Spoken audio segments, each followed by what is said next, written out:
Olá pessoal, tudo bem com vocês? Bem-vindos a mais um vídeo. E já faz um tempinho que eu não trago aqui indicações diretas de livros, então para essa semana eu venho com um clássico, O Morro dos Ventos Uivantes. E antes de falar um pouquinho sobre ele, eu vou ser bem objetiva nesse vídeo, até porque, bom, acho que a história merece atenção por si só, para que cada um tire suas conclusões. Eu gostaria de fazer só uma observação quanto a ele ser um clássico. Eu sei que tem muita gente por aí, uma galera, que vive naquela de que, para você ser considerado um leitor, você tem que ler clássicos, você tem que ler livros mais robustos, como assim você só lê fantasia? E eu quero dizer para vocês que estão assistindo esse vídeo que não é bem assim, por favor.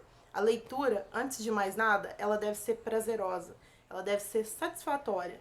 Não adianta de nada você insistir em ler livros pesados, complexos, se aquilo ali não é um passatempo saudável, se aquilo ali não te deixa feliz. Para que fazer algo que não vai te ser satisfatório? Então, assim, leiam clássicos quando vocês se sentirem confortáveis. Leiam clássicos se vocês realmente se interessarem. Não se obriguem a ler nada. Leiam aquilo que de melhor vocês acham que vão curtir.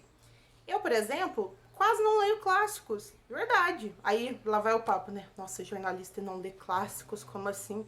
Não, eu gosto de fantasia, eu gosto de ficção, eu gosto de histórias que explorem o universo sobrenatural. Isso é o que eu me sinto mais satisfeita lendo. E é o que eu leio com frequência. Então, assim, um clássico é bom? É interessante, você vai aprender palavras novas, ampliar seu vocabulário? Com toda certeza, mas faça isso quando se sentir confortável acima de qualquer coisa. Dito isso, vamos falar um pouquinho da dinâmica do livro. De novo, eu não vou me apegar, não me apego aqui a um resumo da história, mas sim a percepção de como essa história é apresentada e algumas das características dos personagens, ok? Então vamos falar primeiro da dinâmica da história. A narrativa, ela é bem diferente do habitual. Confesso para vocês que eu li pouquíssimas vezes livros com esse estilo próximo, e eu diria que igual não. Porque assim, a narrativa, ela começa sob o ponto de vista do Lockwood, e daí em diante, essa narrativa ela vai e volta entre personagens apresentando a história. É tipo assim, o cara está ali conversando com uma pessoa e aí essa pessoa vai contar as coisas, sai da narrativa desse primeiro, passa para a narrativa desse segundo personagem, dessa segunda personagem. No começo, se você não tiver habituado um pouquinho a essa dinâmica diferente, você pode achar um pouco confuso, vai demorar para você sacar. E como é uma escrita um pouco mais antiga, né, a Emily Brontë, talvez vocês vão achar que tá misturando demais. Peraí, tá misturando o personagem que tava com a narrativa primeiro e agora o segundo, tá 2 em 1, porque vai e volta. E aí a sua percepção disso, você vai ter que ficar um pouquinho mais atento. Mas, justamente essa narrativa diferente, ela dá uma dinâmica para a história, nossa, muito melhor. Porque clássicos, eles tendem a ser um pouquinho mais pesados, difíceis de digerir, de absorver o conteúdo. E o Morro dos Ventos Uivantes, surpreendentemente, eu não achei. Pelo contrário, eu achei até bem fácil, bem simples de você ler. Não tem tanta complicação, você não vai precisar a cada parágrafo ficar procurando significado de palavras ou expressões, porque até mesmo pelo contexto você consegue entender beleza. Se depois, por curiosidade, você quiser pesquisar mais a fundo, vai em frente. Mas para a compreensão do texto, não é muito necessário, não. Acredito que dá para ler com tranquilidade.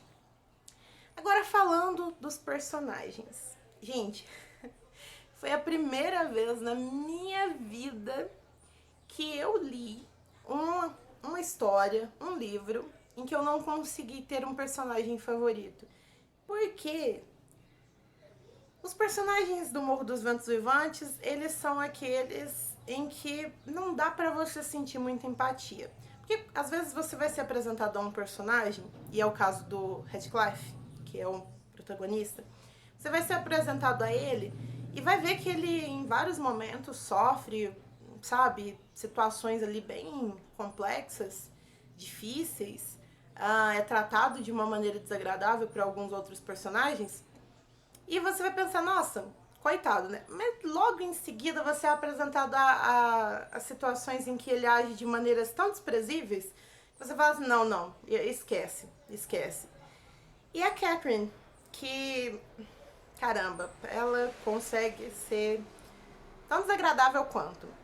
Às vezes você vai ficar naquela, ah, não, mas peraí, agora ela tá passando por uma situação mais complicada. Ah, mas também, olha lá o tipo de coisa que ela costuma fazer com as pessoas. Enfim, não leia o livro esperando que você vai morrer de amor pelos personagens, porque é muito provável que isso não vá acontecer. A história é um romance, basicamente, só que, de novo, é uma história mais antiga, um clássico. Então é um romance diferente. Não vá esperando. Vou dar aqui um exemplo. Não vai esperando Saga Crepúsculo. Não vai esperando algo bem gentil e fofinho. Não. É uma história bem bruta até. Os personagens, eles são mais hostis. Eles têm, assim, uma personalidade bem intensa. E não é no bom sentido. Enfim, é uma história boa para você que não está acostumado a ler clássicos e você quer começar por algum, eu sugiro começar por esse. Não vai ser, deixa eu procurar aqui um exemplo, Machado de Assis, que eu acho relativamente mais pesado. Não vai ser bem mais tranquilo. Então, se você quer absorver um conteúdo clássico, para você realmente ter uma bagagem interessante, não que vá se tornar o seu favorito, mas você quer ler algo diferente, esse livro aqui, no meu ponto de vista, é um bom começo, para você não ter tanta dificuldade para absorver o conteúdo. E a história, ela é bacana, ela é interessante. Me interessei mais pelo desenrolar da história e todos os núcleos e como as coisas estavam funcionando, do que propriamente pelos personagens, os quais eu não achei assim. É porque é mais fácil quando você gosta do personagem, né? Você se interessa mais por ele. Então, se você não gosta, logo eles não te interessam tanto. Mas a dinâmica entre eles me pareceu muito interessante e foi o que fez com que eu lesse bem rápido até o livro. Eu li o quê? Uns 3, 4 dias, contando que eu leio normalmente só à noite ou mais à noite. Então, é uma opção bem bacana. E esse livro aqui, eu não confirmei qual que é o valor dele normalmente. Agora, aliás, atualmente. Mas, em geral, ele sempre fica bem baratinho na Amazon. Por volta de uns 10 reais. Eu acho que eu comprei numa promoção que ele tava uns 8 e pouquinho. Então vale super a pena. É uma edição mais econômica e bem bacana para você ter na sua estante. Bom, essa foi a indicação da semana. Eu espero que vocês tenham gostado e a gente se vê logo logo. Beijo e até a próxima!